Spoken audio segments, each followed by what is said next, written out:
Dahil sa ayan, maagang maaga pa ay umuulan na naman. At ewan ko lang kung kailan na naman tayo makapunta sa bundok para magkati ng labuyo. Dahil nagbabagyo na naman. At hindi na muna tayo makapag-hunt ng labuyo. No? So ang gagawin nga pala natin ngayon mga kanser ay magpapakain muna ako ng ating alagang mga manok bahay. Yung mga manok pangulam ba? Yung mga manok Bisaya. So tara mga kanser, samahan niyo ako at magpapakain tayo ng ating mga alagang manok. Ayan o, ang ulan.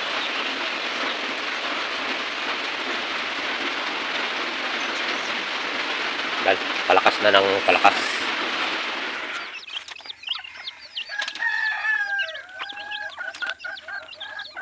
Ito na yung mga pabreed nating mga labuyo, mga kanser. Ayan, medyo malalaki na sila.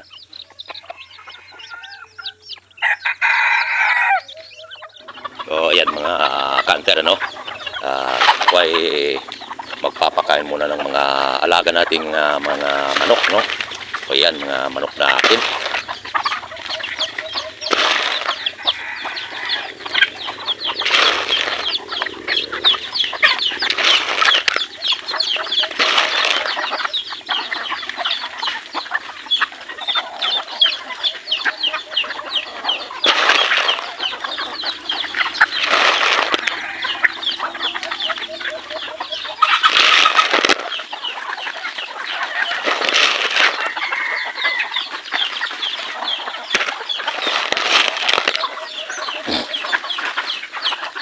Yan pala yung pinalpasan kong breeder natin labuyo, mga kanser.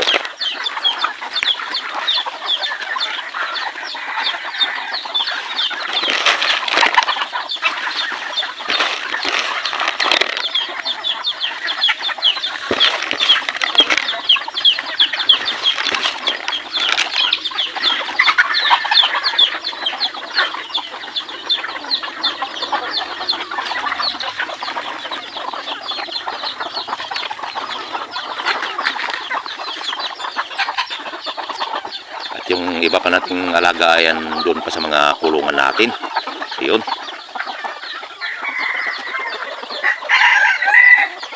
Yung puti natin na gagawin din natin pangati, yung puti na yan mga kantero yun. Bali tatlo yung puti.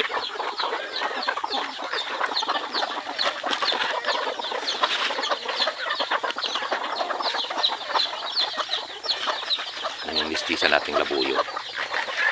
Ayan, naglilimlim na yan.